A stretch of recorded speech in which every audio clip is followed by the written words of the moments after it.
If you have been affirming, visualizing, and journaling yet still feel stuck, this message will help you shift from effort to embodiment. You will hear the 3 most common mistakes people make with the law of assumption and learn simple replacements that create a steady state rather than a brief burst of motivation. By the end, you will know how to assume the wish fulfilled in a way your mind and body can accept and maintain. The law of assumption is simple. What you accept as true about yourself becomes the tone that shapes how you think, what you notice, and the choices you make. Your occasional hopes do not lead your life. Your dominant inner state does. People struggle not because the law is mysterious, but because they use techniques without installing the state those techniques are meant to create. When you shift the state first, the techniques begin to feel natural and effective.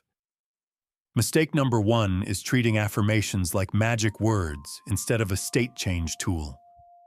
You can repeat, "I am wealthy" or "I am loved" 1,000 times.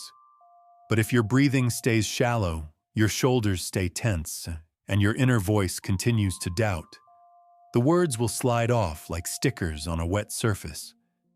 Many people attempt affirmation marathons and push through hundreds of repetitions with tight jaws and clenched stomachs. They finish exhausted, while their nervous system is still broadcasting the old story. The conflict between the sentence and the state keeps their results from stabilizing. You can fix this by shifting your physiology and imagery before you speak.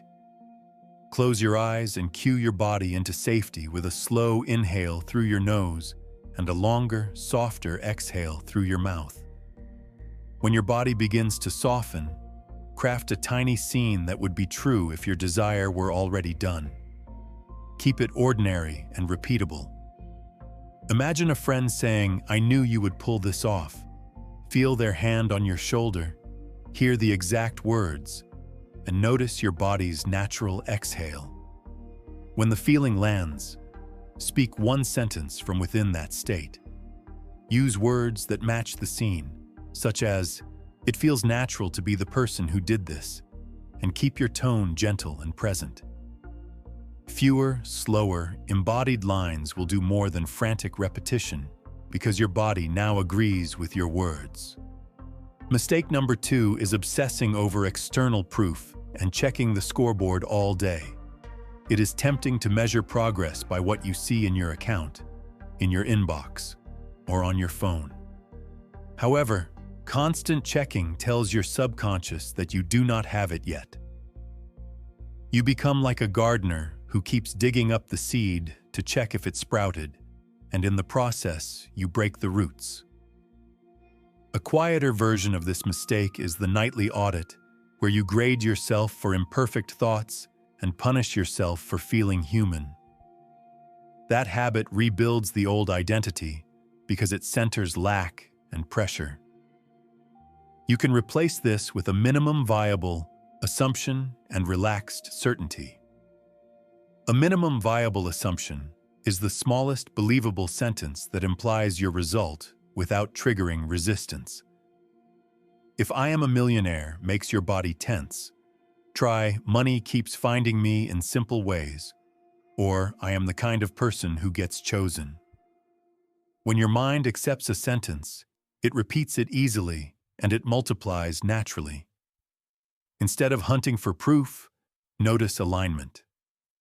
Ask whether your breathing is slower, whether you set a boundary your old self would have avoided, and whether you followed a nudge that felt right.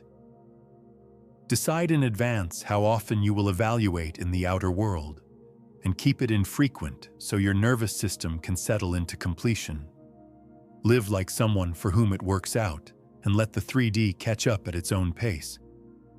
Mistake number 3 is trying to overwrite negative thoughts instead of revising the identity that creates them.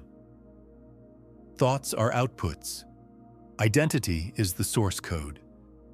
If your self-concept is "I am overlooked," your mind will generate stories that match it, and you can spend years swatting those stories without changing the generator. People also confuse negative emotion with failure and try to force themselves into constant positivity. That pressure keeps the old identity active. The goal is not to feel perfect all the time. The goal is to become a person who can host imperfect thoughts and feelings without collapsing into the old story. You can correct this by practicing identity revision and supportive inner conversations. Choose one memory that still feeds your old identity. Replay the scene and change its outcome. Hear the words you needed.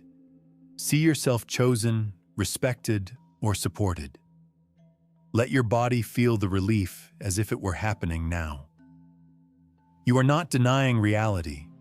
You are editing the meaning your nervous system keeps carrying into the present.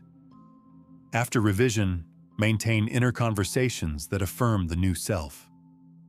Imagine the voices of people who love fulfilled you saying ordinary supportive lines, such as, "You are so steady lately," or "You handle this beautifully." Let those lines play in the background while you move through your day. When identity changes, thoughts and actions begin to change on their own. Now that you know the mistakes and their solutions, adopt a simple daily flow that takes only a few minutes. Begin by entering a calm state with a longer exhale than inhale so your body registers safety. Create one concise imaginal scene that implies the wish fulfilled, and let it be something ordinary from your real life. Speak one minimum viable assumption from within that feeling and stop while the feeling is alive. Take one micro-action your fulfilled self would take, not to force results, but to signal identity. Detach with kindness and let the roots grow instead of digging them up through constant checking. You can fit this into a 7-day rhythm that keeps things consistent and light. On day 1, define your fulfilled identity in a simple sentence that you can remember while you move. On day 2, build a 30-second scene that proves this sentence is already true and rehearse it twice with an easy breath. On day 3, craft your minimum viable assumption and repeat it only a handful of times in character, so it remains fresh. On day 4, choose 2 people who love fulfilled you and let them speak supportive lines to you in your mind while you do ordinary tasks. On day 5, take one small action your old self would avoid and celebrate the act, because you are training identity more than chasing outcomes. On day 6, revise one memory that still supplies the old story, so your body stops rehearsing pain as if it were happening now. On day 7, reflect gently on what felt easier and what boundaries became cleaner, and then recommit to another week. These ideas become real when you apply them to specific areas of life. If you are calling in lasting love and the thought, "People lose interest in me," appears, you do not need to argue with the thought. You can revise an old moment when someone faded away and change it so they stay, make eye contact and say, "I love how safe and alive I feel with you." After that, keep an inner conversation going where a close friend tells you that you look genuinely happy and grounded. Live like someone who is partnered by tidying your evenings and treating your home as a place where connection can deepen. You are not pretending for the outside world. You are teaching your nervous system what normal looks like now. If your focus is money and the sentence, "I am rich," feels fake, shrink the assumption until your body relaxes. Choose "Money lands in my lap more than I expect," and pair it with a simple scene where a colleague asks whether the bonus arrived, and you smile because the answer is yes. Take micro-actions your wealthier self would take, such as tracking expenses for a few minutes, negotiating a small fee, or sending a proposal that has been sitting in drafts. Often the outer world moves after identity moves, because you finally behave like the person who can receive what you asked for. Wobbles will happen because you are human. When something triggers you, Name the old identity out loud so you stop drowning in it. Say, "This is the I am not chosen story trying to replay." Place a hand on your chest, breathe slowly, and return to your short scene for 30 seconds. Ask what fulfilled you would do next, and take one small step in that direction. If resistance spikes and you feel tightness or racing thoughts, lower the bar and use kinder language such as, "It is getting easier to be this version of me." Notice how that softer sentence releases pressure. You are not policing every thought. You are stabilizing a self-concept that can handle weather without changing its climate. Consistency will outperform intensity because your nervous system learns through repetition and relief. A short, embodied practice done daily will beat a heroic session done once a week. Keep your scene short, keep your sentence believable, and keep your actions small and aligned. When you do this, you stop chasing and you start living as the person for whom your desire is normal. Other people will notice your steadiness before they understand why they are noticing it. The events that follow will look like coincidences to them, but you will recognize them as the echo of the assumptions you kept. If this message resonates, pick one desire and begin today. Breathe in slowly and breathe out even slower. Play your small scene and let the feeling settle. Speak one gentle line that your body can accept. Take one micro action that matches the new identity.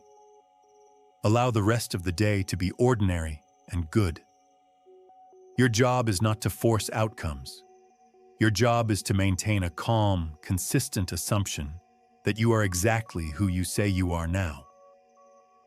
When you live from that place, the world organizes itself around your steady state, and the results arrive because they finally have a home.